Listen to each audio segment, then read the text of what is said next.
We are here today to talk with Dr. Nessa Keddo. She's a senior lecturer, associate professor in media, diversity and technology at King's College London, and program director of the Master in Global Media Industries and EDI lead in her department. Her research looks at the intersection of diverse practices and technology in media industries, especially generative AI, platform labor, and conditions for marginalized creators. She's co-author of the forthcoming book, Race and Racism in the Cultural and Creative Industries, and has been involved in events such as Race and AI-generated content, Keen or Full, and driving inclusion and diversity in AI innovation. She's also has experience as an entrepreneur with an allergy-friendly baby food brand recognized in Tech Round's 50 Under 50 BAME Entrepreneurs List. Nessa, thank you for being here with us. We are here, me, Karla Bessa, and Letícia. Hi, Letícia Moreira. Okay. So, to begin our conversation today, could you introduce yourself to our audience? Yeah, thank you so much, Karla and Patricia, for having me. It's great to be here in Sao Paulo. So, of course, you've done an amazing introduction and done lots of research on me, but a bit about maybe how I got into my role at King's or my background. Yeah. Your background would be great. I started when I did my undergraduate degree. I did it in Brunel University. This is a public university in London. I started off in social sciences. So I was really interested in, because media wasn't really spoken about too much. This was in kind of the turn of the 21st century.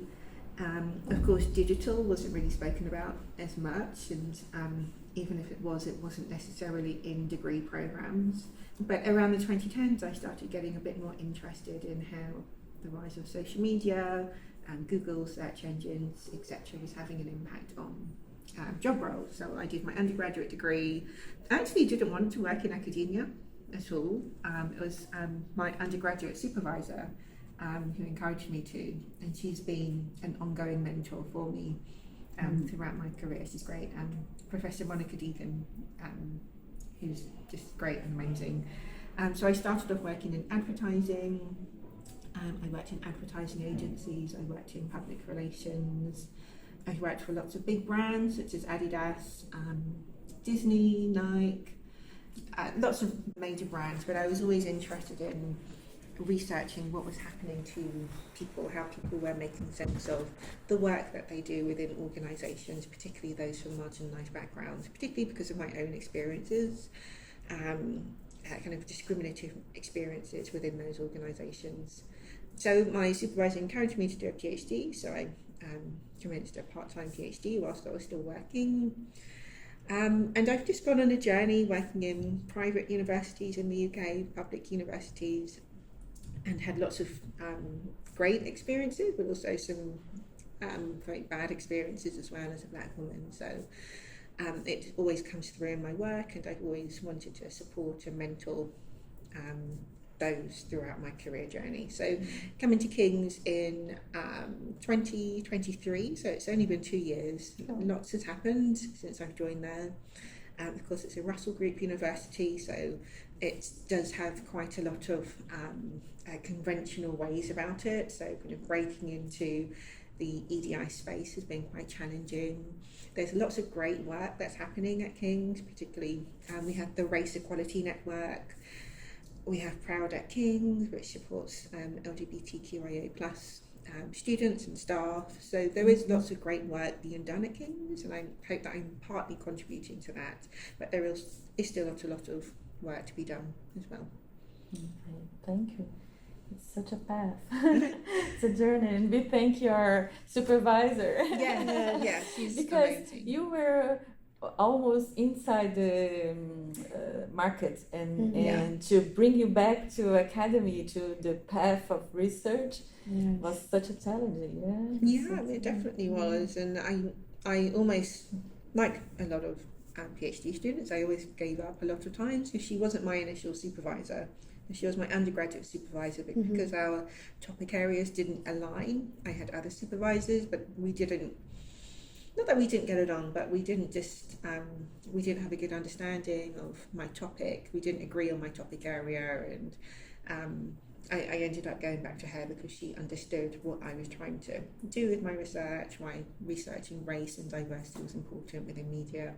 I'm sure it's spoken about a lot more now, but in the 2010s, no one was really speaking about it. Mhm. And the other supervisors I had and mentors were saying, no, why don't you look at sports and race and other things? I said, no, that's not what I want. That's not what I'm interested in. There's so much here that's happening that nobody's talking about. So That's nice. grateful to have her. Can I ask a question? Yes, of course. I remember yesterday you said that you consider to leave academia, like quit, and listen to you talk about how it's the Kings today with all the diversity initiatives. Can you tell us how it was for you to change your perspective and keep up in the path in academia? And how do you see the future for these new upcoming students, LGBTQ immigrants, I believe, in this moment right now? Well, I've considered leaving lots of times. So I mentioned about the first time of the start of my undergrad career, but also just before I joined King's, I was offered a position in a management consultancy, which is completely different. It's a research management consultancy in the US, and they were opening a branch in the UK and wanted me to be the managing director within the UK. And it was a real challenge. I was because there was so much happening in higher education at the time. Student numbers were going down.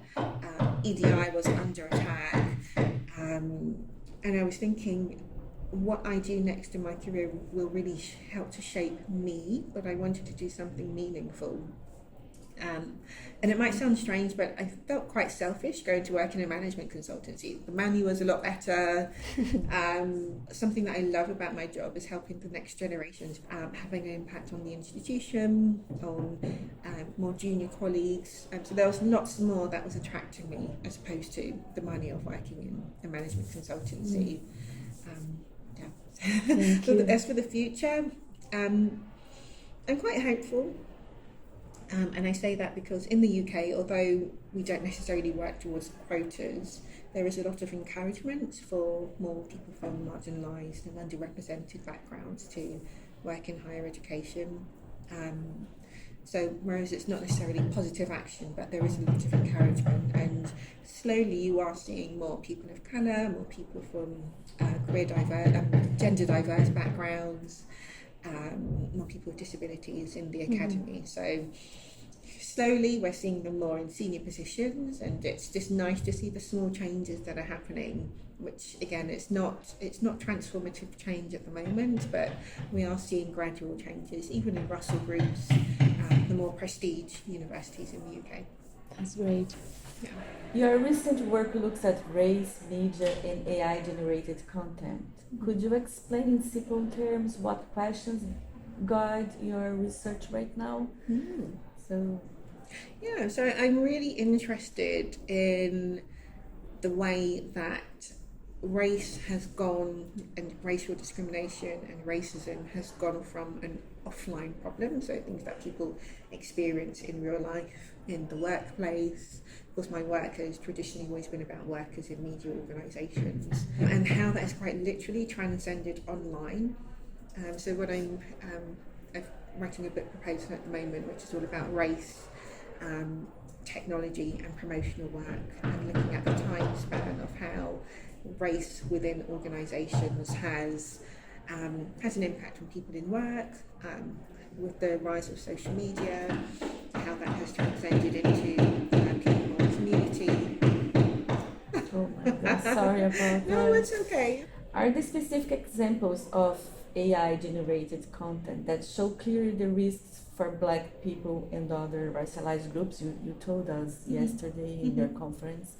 a little bit about it. Yeah. Could you bring it back for our audience today? Absolutely. So I would say particularly with more video-based platforms, social media platforms such as Instagram, but also TikTok, and the rise of creators using ChatGPT, but also I was speaking about Gemini yesterday, Google's Gemini, also VO3 as well, which is all about generative AI video generating platforms. So they're great, they have various purposes, but what I've noticed more so in my research is the way that different Black communities across the world, it mostly started in America, but it's also looking at how different communities are being targeted. There's a lot of digital blackface that's happening at the moment. So there are lots of faceless, so we don't know who's behind these accounts, faceless accounts that's creating AI-generated videos of Black women attacking white women, getting into fights, using derogatory language, causing public unrest. So we don't know where this content is coming from, but there are specific pages out there that are spreading racially charged hatred towards Black women in particular. So I'm doing some work at the moment with Dr. Rhianna Walcott, so I mentioned her yesterday, at the University of Maryland. She also did her PhD at King's in Digital Humanities. And also, who else am I working with? We're writing, that's one paper we're writing. We're writing another paper with Natasha D. Henry, who's just completing her PhD at Leicester. And we're really looking at how this is exploding with the rise of AI-generated social media platforms themselves. So we have the tools themselves, such as ChatGPT and Google's Gemini, VO3, etc., but the actual platforms such as Meta's Vibes, OpenAI's Sora 2, where there's just slop being created, and there's a lot that's being done in relation to targeting Black women, and we're looking at this as a form of violence and intentional violence towards Black women as well. Okay, and can you bring to us some evidence, if you've found some, regarding to resistant to the use of TikTok as resistant to this kind of violence? Yeah, and it's something that Rhianna and I speak about in the paper. I did mention yesterday, but this framework of techno-skepticism, which she wrote about in the book with the Disco Network. So within the paper we're looking at how people are using TikTok to talk about these tools and platforms. Initially, when they first came out a year or two ago, there was lots of excitement about them, but now that they're seeing that it's being used against them by people we don't know because the accounts are faceless, the main pages are faceless, and using TikTok to tell stories about it, to show collectively what's happening and advocate for people to stop using the tools as they are, and also challenge the accounts as well, report the accounts, and just use them as spreading awareness of what's being done, the harm that's being done to Black communities as well. So there's a lot of collective activism happening. The users and creators are not necessarily seeing themselves as this, and it's not intentional community building, but it's very much being used as they're being used as platforms, as raising awareness and hoping to put a stop to all of this happening, because Black women in particular are being targeted. Yeah, but you mentioned yesterday in your talk about this building communities from the side of the far right. So could you tell us a little bit about it? So, because they are intentionally building communities on the other side. Yeah. So there's been some work, I mentioned yesterday, there's been quite a lot of work done on YouTube and kind of far right community building, and how what we find is particularly white middle class men, not necessarily in the UK but different parts of the world, using comment spaces on YouTube to target Black creators, refugee communities, etc., people from various religious and cultural groups, and specifically targeting them. The difference with YouTube is that people are using pseudonyms, they're not using their real names, so we don't know who they are. Right? What I've noticed in my research, particularly on TikTok, also Facebook, Instagram, of course people use their real names, but they're intentionally, because of the relaxing of platform policies, because of the relaxing on EDI policies in the UK, the US, and EU in particular, people just aren't afraid to say racist things anymore, right? They're using memes, they're using emojis to get away, to get around not use. You still can't use racist terminology, right? You still can't say I don't like black people, or I don't want you in my country, right? Because then you'll automatically get banned, most likely. But they're using things. So like, is it a crime there? Because here in Brazil it's a crime. To use that specific language, it is, yeah. So it's mostly the platforms, right? And that's why there's so much difficulty at the moment, because how do you control, it's all about geopolitics, right? Meta, for example, how do they control policies, what's happening in the UK versus what's happening in the US? And of course anyone can comment within a comment space, right? It doesn't matter where you're located. So there's lots happening at the moment. A way that many of them are getting around this is using emojis, for example. So using the vomit emoji, using a meme, which is a monkey under a post with a black person, for example. So there is a lot of kind of intentional community building. There's lots of private Facebook groups where these people come together and share their disgrace for what's happening with EDI in the current landscape. A few weeks ago in the UK, an MP called Sarah Potchin was giving an interview and said, I can't remember her exact words, but she said something like, it really makes her angry seeing lots of black and brown people in advertising. There's too many, and she just doesn't like it. And from that, I mean, with the paper that I'm writing now, I'm trying to kind of do a comparison between before that statement and after that statement, how there's been a rise in far-right racist commentary. People, now that she said it, now that a politician can say it, people are feeling even more that they can do it. So it is quite worrying, and it feels like we're taking lots of steps backwards as well. We need to to close here, but before we close, I would like to know a little bit, if you can talk about it, what kind of dialogue or collaboration between UK and Brazilian research and activists around AI, race, and education would you like to see in the next years? Yeah, that's a great question, and why this trip has been amazing, because listening to the papers yesterday and reading about different studies from Brazilian scholars, particularly black feminist scholars as well, we're talking about the same things, and I feel 10, 20 years ago we were having different experiences, right? Localized experiences of race and racism, technology, etc. But we're using the same platforms, right? We're all using TikTok, Instagram, we're all using the same social media. So we're having the same issues, right? We're talking about the same things. So I think we need to collectively come together and collaborate. We need to put more pressure on politicians to take action with a lot of the harms that I've spoken about. We need to work a lot more with the technology companies, right? Policy is too slow, particularly in the UK and the US. By the time a policy goes Here through, as well. it's not different. Yeah, it's too late, right, by the time you put policies through. So I think we need more connections, more genuine connections with the tech companies in order to put pressure on them directly, because without that, they don't care. Right? They're still going to make money, but the more that we advocate for our rights, I think the more chance we have of making a difference. So the last question, I promise. What advice would you give to young black students who are curious about AI but also worried about its risks? Great question. I would say to stay curious, particularly when we're looking at students. Students are the ones who are mostly using AI tools, social media, so know the harms that are happening. The more curiosity that we have, the better, right? Because then we can share those curiosities, work together.